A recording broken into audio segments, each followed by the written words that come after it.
আজকে আমার রান্না হয়েছে গেরি একের ভিতরে দুই, যেমন চিংড়ি মাছ দিয়ে বুনা করে নেবো আর চিংড়ি মাছের মাথা দিয়েরই ভর্তা।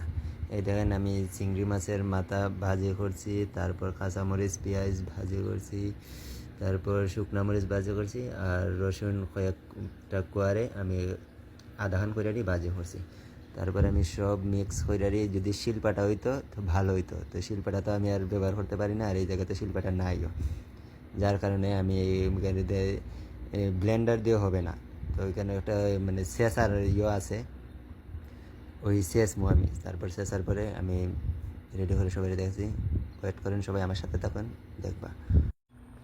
এদিকে আমি ভর্তা রেডি করতেছি, আর এইদিকে আমি আবার এই চিংড়ি মাছ বসাই দিছি। তো হালকা একটু পানি দিছি, মশলা টশলা কষাই হালকা একটু পানি দিছি, পানি টানি দিয়ে তারপর আমি ভর্তাটা রেডি করতে করতে হয়ে যাবে। এর মাঝে দেশ থেকে এজনে আমার একটা ভিডিও ক্লিপ পাঠাইছেন, এইটা দেখে তো আরও জানে চটপট চটপট করে। আর কি করবো, চটপট করে তো কোনো লাভ নাই। উনি তো আমার চেতানোর জন্যই দিছে, এমনকি আমার নাম ধৈর্য দেওয়াইছে। যাই হোক, ওইদিকে আমি ভর্তা এখন রেডি করতেছি। লবণ আর হালকা একটু সরিষার তেল দিলাম, সরিষার তেল শেষ।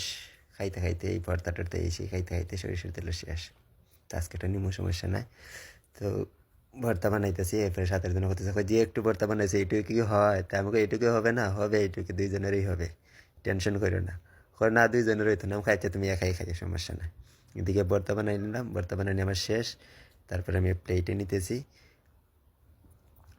একটা বাটিতে নিতেছি, বাটিতে ওই বাটিতে নিতে নিতে আমার ওইদিকে তরকারি হয়ে গেছে। গ্যাসের চুলা অফ করছি, অফ করার পর তারপর এই সারে আমি এই জায়গায় বোনাটারও একটা প্লেটের মধ্যে নিতেছি, কারণ আজকে আমি জায়গা থেকেই সব কিছু প্লেটের মধ্যে নিয়ে বাসন আর ক্লিন করে আমি ওই জায়গায় রেখে আইছি।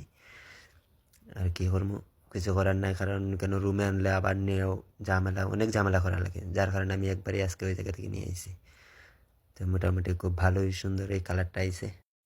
ডান আমার চিংড়ি মাছের বোনা, চিংড়ি মাছের ভর্তা একই সাথে দিয়ে রাখলাম। চিংড়ি মাছ দিয়ে করিলাম বোনা, আর মাথা দিয়ে করিলাম ভর্তা।